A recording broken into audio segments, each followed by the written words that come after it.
So, hi, it's Alan here from $50 Film School. So, just back from an audition, which was a very, very mixed bag. Um, I had prepared properly for this audition and I put a lot of time and effort into it. I knew my lines.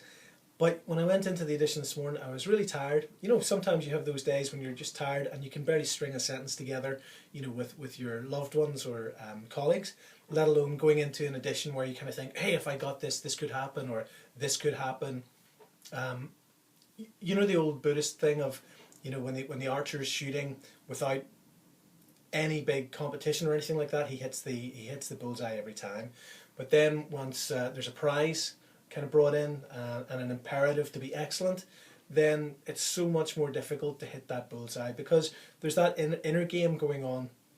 You're that conflict of self-judgment and expectation and all that kind of stuff that often can intervene with you doing good work.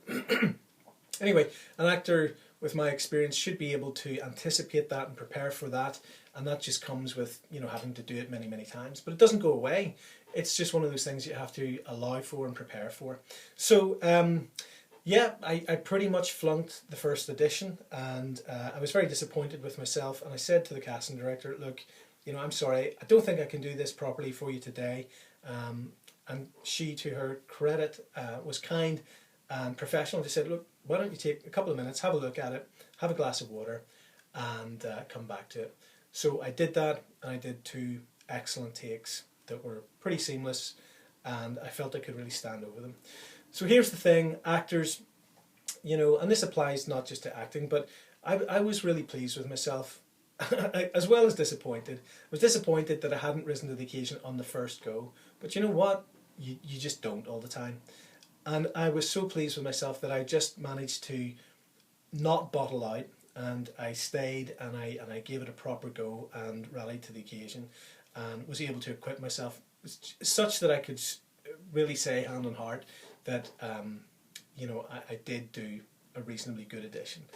So I don't know if that tallies with you. The reason why I'm sharing it is just to try and encourage you that you know, when you have auditions that are less than ideal, let's say, you know, hang in and still try to give it your best shot. Auditions come along so rarely for us, especially in Ireland. It's different if you're in LA, London or New York. But if you're not in those places, you know, we really do have to take the opportunity when they come. And, you know, there'll be times when you're in great form and high spirits and high energy levels, and those are easier to do, obviously, for those reasons. And then, of course, there's going to be times when you're not particularly well prepared. You might be a bit tired, under the weather, and flummoxed a little bit more easily than you would otherwise be. But keep going, okay? It's your dream, it's your career, and it's your skill and your talent. And so you owe it to yourself, really, to do the best you can. So pat on myself, patting my own back, just for kind of hanging in there and going through with it. And we'll see what happens. It might be one that leads to something. It may very well not be, and I wouldn't quibble with that decision either way.